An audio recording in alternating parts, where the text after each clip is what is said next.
May I move on to my second topic? Sorry, I'm literally going to be hitting you guys hard today. The second topic, and this is very important, people don't know this, and I want to maybe just spend a bit more time on this, but if you're going to speak to someone, you have to hook them in their sensory preference. So people have different senses.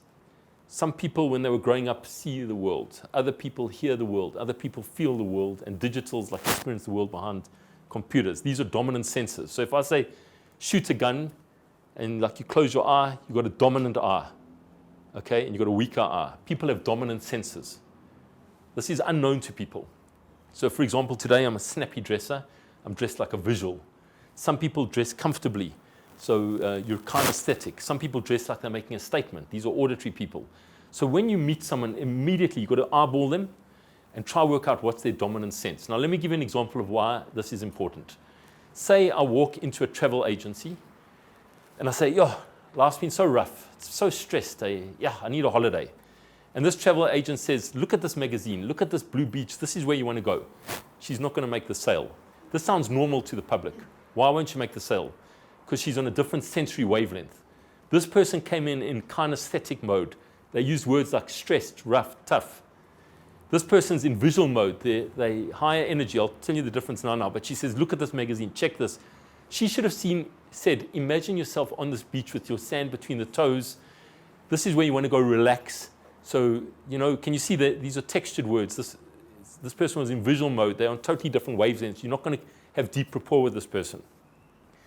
So how this came about is like I studied NLP with the top guys from Scotland, and we had these imaginary situations, like if you walk into a room and someone's about to jump out of a window, what do you say to this person? Or if someone's like on the phone and they've got a gun to their head, what do you say to this person? How do you emotionally hook them? That's the key word here. Emotionally hook them and get them out of their own brain. So you've got to get in there, you've got to get into their zone. It's called pacing and leading. So you have to get into their world, all right? You have to adopt and then take them out of the world back into like normal. So it's quite hectic. You've got to get them in their sensory preference. So let me just tell you the three different types of senses here. So visuals, okay? Visuals, snappy dressers. They breathe high in their chest. Their whole world is like energy. Their eyes dart. If there's a problem, they look for solutions. They use words like look this, check this, see this. I've got vision. Like they're very fast moving. These are visuals. The whole world is visual. All right, they're very high energy people. Auditories. These people read and listened and spoke to the world. When they talk to you, their eyes move side to side like to the ears. They use words like I hear you. Listen to me. She said this, he said that. They dress like they're making a statement. These are audies, okay? These are audie people. If they have a problem, they like to talk it through. Visuals look for solutions. Kanos work it out. Can you see this? Wait, we'll get into the details now. So audies, they dress like they're making a statement. They use spoken words. They love the sound of things. They love to talk. They love listening. If a visual wants to relax, they watch TV or a movie. If an audie wants to relax, they read a book or listen to a song. If a kano wants to relax, they have to do something physical. All right, train or sport.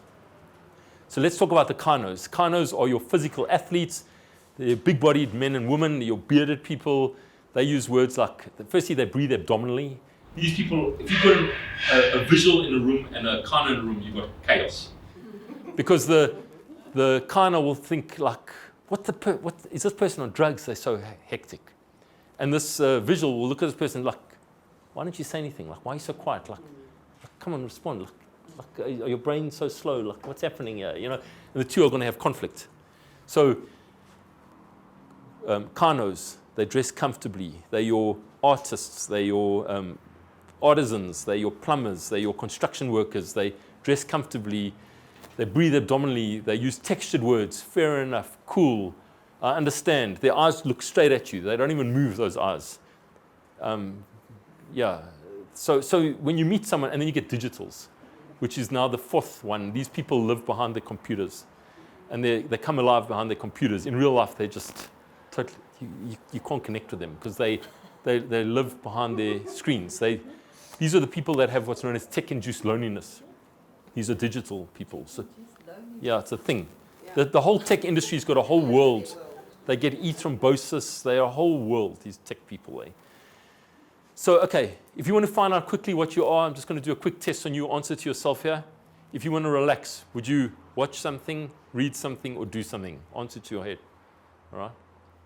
If you've got a problem, do you want to look for solutions, talk it out, or work it out?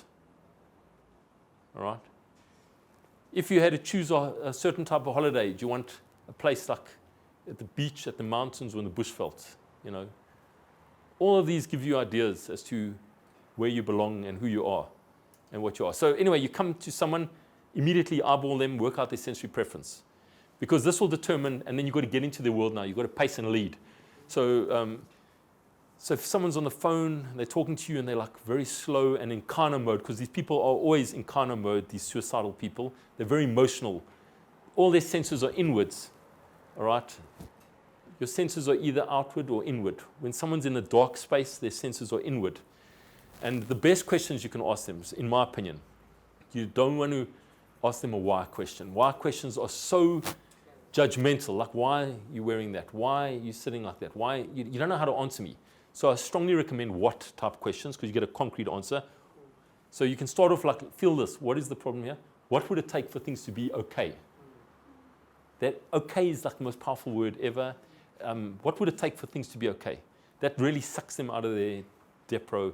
And then the specifics on how to get there. So, but you've got to get into their world. You don't want to like answer the phone in visual mode, like over talking them, because you're going to irritate them. Their voices, they won't be able to talk to you. Silence. Let them talk. It's like draining an abscess. Let people talk and let it just drain. It's like literally works like that. And just tell me, speak to me. What's up? Like, what would it take for things to be okay? That is such a powerful question. Even the most crazed terrorists, they want something. People want something.